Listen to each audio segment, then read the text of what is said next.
Hindi po basta politiko, kahit sinong politiko lumapit sa akin, kung hindi ako naniniwala sa kanya, kahit magkanong ipondo niya sa pelikula, hindi po natin tatanggapin. So, I really believe in the advocacy of this person.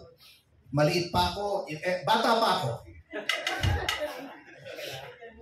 Ay, idol ko na talaga ito. Actually, hinahanap ko nga yung article ko when it was very unpopular, when I was studying in Ateneo.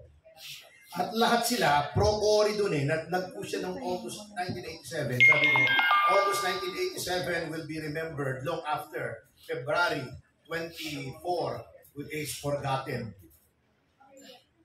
Nalaghala po yun sa dyaryo at I became very unpopular sa Ateneo because it was not the politic thing to do.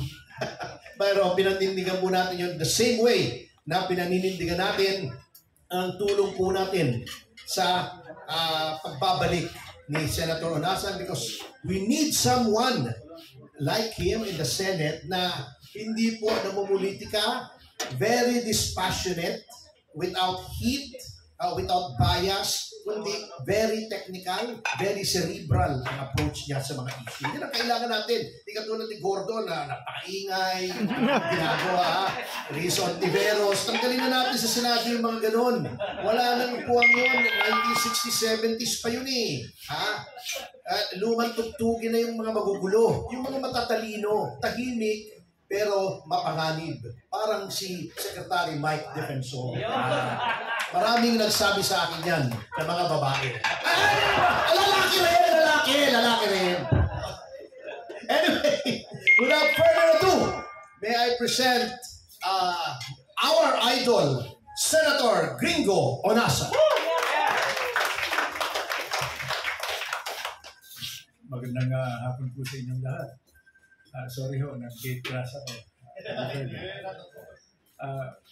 Una, nagpapasalamat ako sa pagkakataon na binigay ninyo sa akin.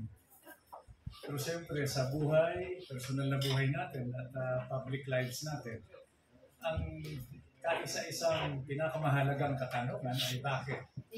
Bakit tayo nagtipon-tipon ngayon? Sabi ko nga, biro ko kay Secretary Mike at kay Attorney Ferdy, kung siguro nakasama ko sila nung naunang pag-aalsa, baka nagtagumpay kami no. So, hindi na masama. 1 out of 3 attempts. Yung People Power, 86, 87, at 89. Unang-una, kaya po tayo kasama-sama ngayon para pagtulungan na ikwento yung kasaysayan ng ating sambayan ng Pilipino.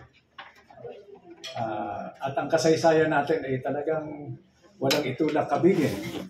We are a developing country, 120 years old pa lang tayo. So kailangan habang malinaw yung pag-isip natin at maalala natin, maikwento na natin dito sa kabataan, nasa harap natin, kung saan tayo nanggaling, saan tayo naroroon ngayon, at saan natin balak pumunta. Second, importanteng maikwento natin ito sa kabataan dahil they are the next generation of citizens. Mas magagaling sila sa atin.